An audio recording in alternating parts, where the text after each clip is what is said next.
Without Rossie, Colter, and Philip Simmons, there wouldn't be a Philip Simmons Foundation, and their charge is to carry on the legacy of the Charleston treasure, in fact, the national treasure himself, Philip Simmons. And by the way, there is a book about Philip Simmons by folklorist John Vlatch. If any of you want to learn more about his remarkable legacy, I want to call your attention to that book. So the book is one way of carrying on the legacy, and Rossie's work with the foundation is yet another way. So the two wonderful ways of learning more about Philip Simmons and passing on the story. Rossie? Thank you. Today is very special, and this is a sacred place. And listening to all the speeches before, I saw the connection. There's definitely a link through everything, through the land, through the people, and now we're doing sacred places in ironworks, some decorative artwork. We're adding another section to the sacred places around the country, hopefully. Originally, we did Memphis Abbey's gate to their sacred place, which was discovered after Hugo. And when we were approached to do a gate or an archway to the cemetery here, their sacred place, we decided that we were on to something, because there's a connection. We came here on ships with chains and scaffolds, and so we can see the zeros with the circles and the chains, which bind us all together. And that is in the gate at Memkin. It's also in the archway to the cemetery here. The Philip Simmons Foundation was, as George said, tasked with doing the commemorative garden on the grounds of his church. And while doing that, we discovered that a lot of people didn't know Mr. Simmons, and we thought everybody knew Mr. Simmons. And we thought we could do it like in 6 months and we'd be through. However, that wasn't the case.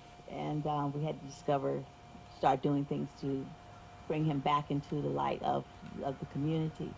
And those who knew him, who worked with him or walked the streets with him, knew him already, but there were others who didn't. And so I came here 30 years ago, and a friend and I came out to Drayton Hall for something to do one Saturday, and we decided to just walk through. We were walking through, and this man came up, who was Mr. Bowen, and he gave us a personal tour tour of the grounds, and gave us all this history. And it was just so inspiring to talk to somebody who knew about it and was still walking the earth and telling us this firsthand story about Drayton Hall. And then 10 years later, I met Mr. Simmons about the same time, and then 10 years later they started the foundation, and so when I came in to help, and I'm still there. I'm the project administrator, not the president. And so in working with Mr. Simmons, we learned all his the way he did things, and how he was revered by the people revered by the people in the community. And then I met Shelby later on, so that's a great, and I didn't know you were related, Shelby, until today. And so it's amazing how the links, that there is a connection with everybody in Charleston. As I was told when I first came here, everybody in Charleston's related anyway, so. And it's proven to be true. So we can see how far we've come and how far we're still the same in a lot of ways. But with the use of art and the use of words, we can always carry on the tradition of what was given to us before.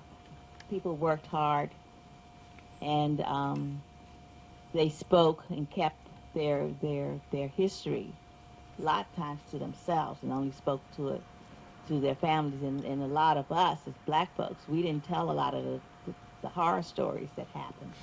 So, but those things are coming out now, and we're beginning to bridge the gaps, and everybody's talking to each other, and we're beginning to move one step further. Ronnie Pringle, who's the cousin of Mr. Simmons, who went into the shop when he was 13, the same as Mr. Simmons when he went into the shop. The story is, Mr. Simmons came to Charleston when he was 8 years old by ferry because there were no bridges at the time. So now we have 3 bridges. So he saw all 3 bridges come up because he didn't want to miss anything. He saw everything happen. so, so he came by ferry. His grandmother gave him 50 cents and told him to not spend it all in one place. And the ferry cost 15 cents for a child. So he said he still had his 35 cents when he would tell the story. So he came by ferry to Charleston, and in the neighborhood that he lived in, there were blacksmith shops, and he would pass them every day, and he would hear the hammer beating on the anvil, and listening to the hammer, that was music to him. He wanted to go in and do something,